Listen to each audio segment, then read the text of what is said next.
మీ business ఏదైనా మీ ఊర్లో promotion చేయాలంటే అది సుమన్ టీవీతోనే సాధ్యం. ఇప్పుడే సంప్రదించండి.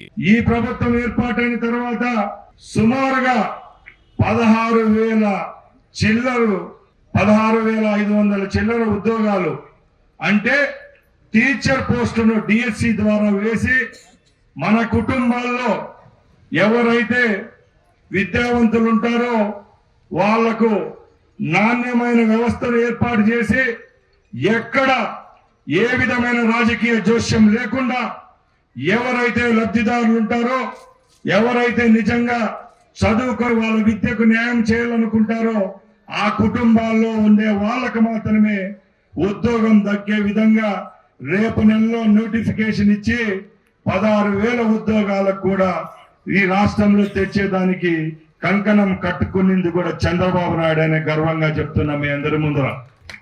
అలాగే మీ అందరికీ తెలుసు మన రాయచోట్లో తెలుగుదేశం ప్రభుత్వంలో ఎవరైనా పేదవారు రాయచోట్లో ఉన్న వాళ్ళ బిడ్డలు స్కూళ్ళల్లో ఉంటే చూడని పోతానో లేకుంటే ఏదన్నా పెళ్లిళ్లకు ఏదైనా కార్యక్రమాలకు బస్టాండ్ లేకపోతే వాళ్ళ దగ్గర ఛార్జీ కట్టుకుంటే స్తోమత ఉండి అన్నం తినేదానికి 50 నుంచి 60 రూపాయలు పెట్టుకొని హోటల్కి పోయి భోంచేసేదానికి డబ్బులు లేని కాలాల్లో అన్నా క్యాంటీన్లు అనే వ్యవస్థను తీసుకొని వచ్చి రాష్ట్రంలో సుమారు 170 అన్నా క్యాంటీన్లు ఆ రోజు చంద్రబాబు నాయుడు గారు ప్రవేశపెడితే గత 5 సంవత్సరాల్లో అన్ని మూతేసిన ఘనత కూడా జగన్మోహన్ రెడ్డికే దక్కుతుంది.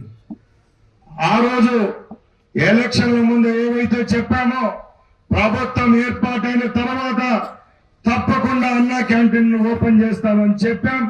ఈ రోజు రాష్ట్రంలో మొట్టమొదటి విడతగా 100 అన్నా క్యాంటీన్లు ప్రారంభించడం జరిగింది. మన రాయచోట్లో కూడా సోమవారం 23వ తారీఖున అన్నా క్యాంటీన్లు పెడుతున్నాం.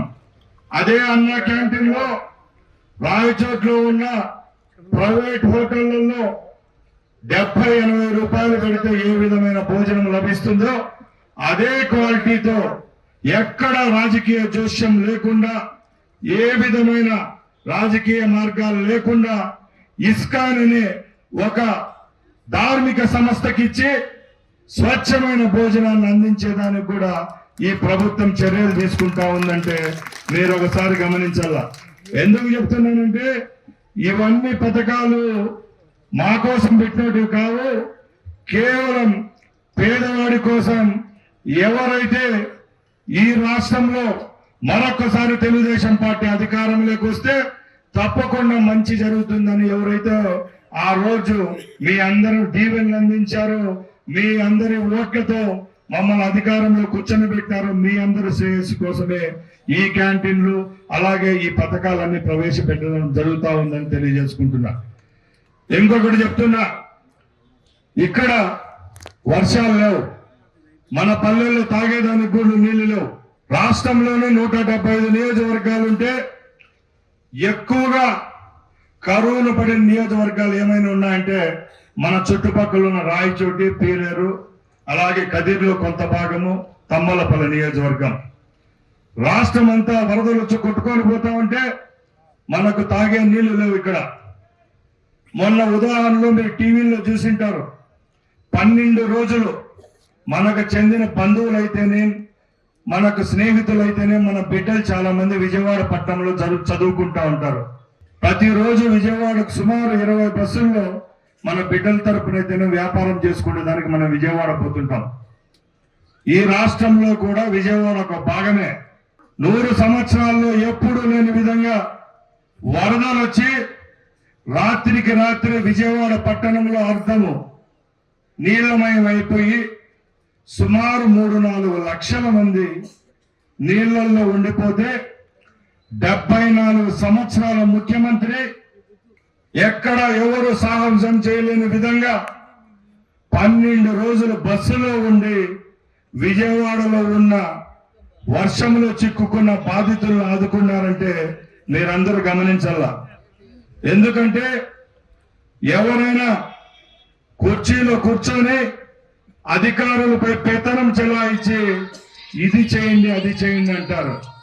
కానీ మన ముఖ్యమంత్రి 12 రోజులు ఎప్పుడూ లేని విధంగా వాళ్ళకు భోజన వసతులు అయితేనేం, కరెంట్ అయితేనేం, అక్కడ ఉన్న పిల్లలకైనా పెద్దలకైతేనే, మాతృల విషయంలో అయితేనేం, అన్ని విషయాల్లో సహాయం చేసి ఆయన యొక్క మానవతా దృక్పథాన్ని మరొక్కసారి చాటుకొని ఆ రోజు వైజాగ్ లో ఏ విధంగా హుదూద్ తుఫాను వచ్చి సంక్షోభం వస్తే మరొక్కసారి విజయవాడలో అదే విధంగా దార్శనికంగా పనిచేసి మన విజయవాడ పట్టణంలో ఉన్న మన రాష్ట్ర ప్రజలను కాపాడిన ఘనత కూడా ఈ తెలుగుదేశం ప్రభుత్వంది, మన ముఖ్యమంత్రిదని మీ అందరి ముందర తెలియజేసుకుంటున్నా. అలాగే ముఖ్యంగా ఇక్కడ ఉండే వాళ్ళందరం రైతులమే. నా దగ్గర నుంచి ఇక్కడ ఉండే కుటుంబంలో అందరికి తులము ఫలము ఎకరా నుంచి 5 వరకు 10 ఎకరాల వరకు భూములు ఉండే వాళ్ళమే. మనందరికీ జగన్మోహన్ రెడ్డి ఎంతో అన్యాయం చేసినాడు. అవి చూస్తా వచ్చినాం ఆ ప్రభుత్వంలో. ఇంకా ప్రభుత్వం ముగిసిపోతుందంటే 4-5 నెలల ముందర ఒక చట్టాన్ని తీసుకొని వచ్చేదానికి ముందుకు వచ్చినాడు. దాన్ని చాలా మంది ఇక్కడ ఉన్న రైతులకైతే, చదువుకునే విద్యావంతులు అందరికీ తెలుసు, ఆఫీసర్లు అందరికీ తెలుసు. కానీ మహిళా మూర్తులైతే ఇక్కడ ఉన్న వాళ్ళకి కొందరికి తెలియకపోవచ్చు. ఆ చట్టం ఏంటంటే ల్యాండ్ టైటిలింగ్ యాక్ట్ అని యాక్ట్ ని తీసుకొని వచ్చేదానికి ప్రయత్నించాడు ఆయన. అంటే ఈ రోజు మన భూముల విషయంలో ఏవైనా సమస్యలు వస్తే మనం అన్నదమ్ముల మధ్య కానీ, అలాగే వారసత్వంగా మనకి ఏమైనా సమస్యలు వచ్చినా, మన పొరుగునున్న పొలం వాళ్ళతో వచ్చినా, గవర్నమెంట్ పరంగా ఏదైనా సమస్యలు వస్తే మనం రెవెన్యూ అధికారుల దగ్గరికి పోతాం. లేని పక్షంలో కోర్టుకు వెళ్లే వాళ్ళం. జగన్మోహన్ రెడ్డి అనే పిచ్చి తప్పులకు కానీ ముఖ్యమంత్రి ఆ రోజుల్లో ఆయనకి ఏమొచ్చిందో ఎవరు అధికారులు చెప్పినారో తెలియదు, కానీ ఈ ల్యాండ్ టైటిలింగ్ యాక్ట్ అనేది ఒక దాన్ని తీసుకొని వచ్చి దానికి చట్టబద్ధత కల్పించి ఈ రాష్ట్రంలో ఉన్న కోట్లాది మంది రైతులకు ఉరి వేసుకునే విధంగా ఆయన చేస్తే, ఈ ప్రభుత్వం ఏర్పాటైన తర్వాత చంద్రబాబు నాయుడు గారు ముఖ్యమంత్రి అయిన తర్వాత గర్వంగా మంత్రివర్గంలో నేనున్నాను కాబట్టి, నేను రైతునే కాబట్టి ఆ చట్టాన్ని కూడా రద్దు చేసిన ఘనత కూడా ఈ తెలుగుదేశం పార్టీ ప్రభుత్వం అని తెలియజేసుకుంటున్నా. అలాగే ఇక్కడ ఉన్న వాళ్ళు చాలా మంది డ్వాక్రా సంఘాల నుంచి వచ్చిన మహిళా మూర్తులు ఉన్నారు. అమ్మా, మీ అందరికీ తెలుసు, డ్వాక్రా అంటే గుర్తొచ్చేది చంద్రబాబు నాయుడే. ఎందుకంటే గ్రామ స్థాయి నుంచి కుటుంబ వ్యవస్థను బలోపేతం చేసి మన కుటుంబంలో ఉన్న స్త్రీమూర్తులందరికీ ఏ విధమైన హక్కు కల్పిస్తే, ఆర్థిక పరమైన స్వావలంబన అనేది ఉంటే, ఆ కుటుంబంలో కూడా మగవారికి దీటుగా మేమున్నామంటూ ఉంటామని ఆ కుటుంబం యొక్క వ్యవస్థ యొక్క ఏమంటారు దాన్ని పైకొచ్చేదాన్ని కృషి చేస్తారని చెప్పి ఆ రోజు డ్వాక్రా సంఘాలంతా బలోపేతం చేసిన గౌరవం కూడా చంద్రబాబు నాయుడు గారికి దక్కుతుంది. ఆయన మీ సంఘాల్లో ఒక్కో సంఘానికి 5 లక్షల నుంచి 10 లక్షల రూపాయలు కూడా ఇచ్చేదానికి ఈ ప్రభుత్వంలో చర్యలు తీసుకుంటున్నారంటే మీరందరూ గర్వపడాలి. ఎందుకంటే డ్వాక్రా సంఘాలు బలోపేతంగా ఉన్నాయి కాబట్టి ఈ రోజున్న మహిళా మూర్తులంతా ఈ రోజు కుర్చీలలో మగవాళ్ళతో సమానంగా ఇక్కడ కూర్చొని ఈ వేదికల్లో మాట్లాడడానికి ఉన్నారంటే కూడా అది చంద్రబాబు నాయుడు గారు మీకు ఆ రోజు కల్పించిన, ఆ రోజు ఆయన చేసిన కీర్తి అని చెప్పి తెలియజేసుకుంటున్నా.